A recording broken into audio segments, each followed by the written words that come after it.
घबाडकोड मराठी चित्रपट आजच रिलीज झालेला आहे आणि त्याचा रिव्ह्यू आम्ही तुमच्यासाठी घेऊन आलेलो आहे।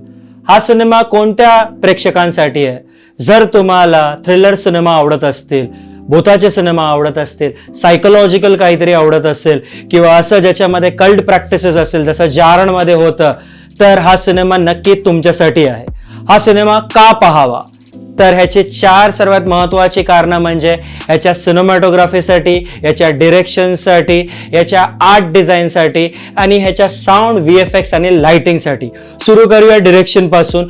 पूर्ण प्लॉट जो आहे ह्या सिनेमाचा तो एकाच ठिकाणी असल्यामुळे एका छोट्या ठिकाणी 4 ते 5 कॅरेक्टर घेऊन पूर्ण सिनेमा बनवणं हे अगदी अवघड असतं। 4 कॅरेक्टर असून सुद्धा तो सिनेमा इतका सुंदरपणे रंगवलेला आहे की प्रेक्षकांचं लक्ष कुठेही विचलित होत नाही। ह्याच्यासाठी डिरेक्शनच्या टीमचं कौतुक केलं पाहिजे।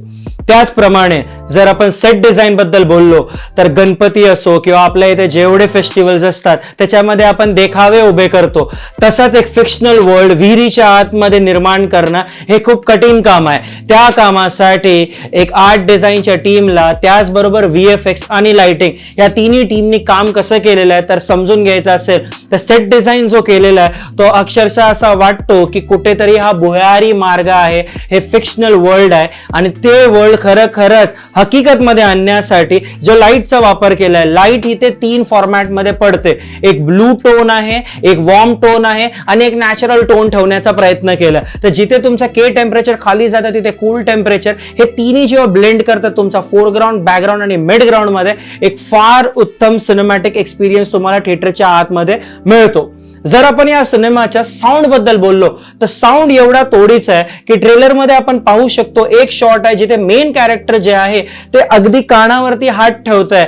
खरखर त्या कानावरती जेव्हा हात ठेवलेला आहे कॅरेक्टरने, तिथे जो आवाज निर्माण झालेला आहे त्याच्याने जो इफेक्ट आलेला आहे तो इफेक्ट थिएटरमध्ये एवढा होतो की अक्षरशः आपणही आपल्या कानावरती हात ठेवतो, इतका फार उत्तम तो साऊंड केलेला आहे। त्याचे डायलॉग्सचे जे साऊंड आहे त्याच्यामध्ये जो बेस वापरलेला आहे खूप उत्तम आहे। त्याचप्रमाणे जर आपण पाहिलं ऍक्टिंग बद्दल तर ऍक्टिंग प्रत्येकाने आपल्या कॅरेक्टरला सूट होईल अशी ऍक्टिंग केलेली आहे। वळूया सिनेमॅटोग्राफीकडे। सिनेमॅटोग्राफी ह्याची उत्तम आहे। ऍक्च्युअल मध्ये तुमचा डच अँगल झाला, तुमचा फॉलो थ्रू शॉट झाला, तुमचा POV शॉट झाला, त्याच्यानंतर तुमचे ट्रेकिंगचे शॉट झाले। एवढ्या छोट्या सेटिंग मध्ये एवढे उत्तम शॉट घेणे आणि अक्षरशः ते टेन्शन निर्माण करणे, तर टेन्शन निर्माण करण्यासाठी sound, VFX, cinematography, direction, acting आणि एस्थेटिक्स म्हणजे त्यांचे ऑर्नामेंट झाले, एखादी तावीज झाली, एखादी गळ्यातली माळा झाली, हेअरस्टाईल झालं, त्याप्रमाणे कल्ट प्रॅक्टिस करण्यासाठी जो काला जादू आपण करतो त्याच्यासाठी ज्या वस्तू लागतात त्या सर्व गोष्टी अलॉंग विथ भुताटकी हे ऍक्च्युअल मध्ये आपल्याला गुंतवून टाकतात। चित्रपटामध्ये काय वीक आहे तर प्लॉट वीक आहे। प्लॉट जो आहे तो स्टार्टिंग मध्येच प्रेडिक्टेबल होतो, म्हणजे ऑडियन्सला अक्षरशः कळतं की पुढे काय होणार आहे। पण डिरेक्शन आणि पूर्ण टीमचं कौतुक हे आहे की सर्व काही माहिती असून सुद्धा गुंतवून ठेवणे। ऍक्च्युअल मध्ये प्लॉट एकदम सोपा आहे। प्लॉट काय बोलतो तर एक खजाना आहे जो लुटला होता आणि एका विहिरीमध्ये आहे तो, पण तो कुणालाही भेटणार नाही, तो त्यालाच भेटणार जो त्याला डिझर्व करतो। पण हे एकदम प्रेडिक्टेबल होतं की ह्याच्यामध्ये ऍक्च्युअल मध्ये स्वार्थ आला, म्हणजे आपण ज्याला लालच म्हणतो, तुंबाड मध्ये देखील तसं काहीतरी दाखवलं।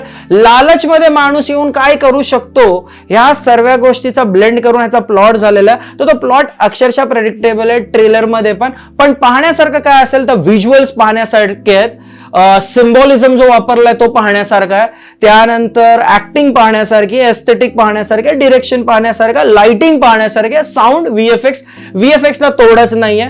तर जर आपण पूर्ण 10 स्टार वरती कंपेअर केला हा पिक्चरला आणि प्लॉट आणि कॅरेक्टरायझेशन ज्याच्यामध्ये डेप्थ येऊ शकतो तो जर बाजूला काढला तर 10 पैकी 7 देऊ शकतो। आणि त्याचं मुळात या पिक्चरला पाहण्याचं मेन कारण हे आहे, एक्सपेरिमेंटल सिनेमा किंवा हे असे नवीन पद्धतीचे सिनेमा मराठीमध्ये तर फार बनत नाही, क्वचितच बनतात। तर असा सिनेमा जर बनलेला आहे तर as a Marathi audience it is our responsibility की आपण हा पिक्चर थिएटरमध्ये पाहिला पाहिजे।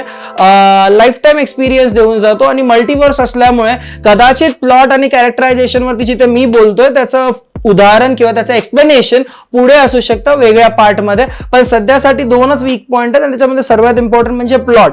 बाकी हा पिक्चर पाहण्यासारखा आहे, फॅमिली सोबत तुम्ही पाहू शकता।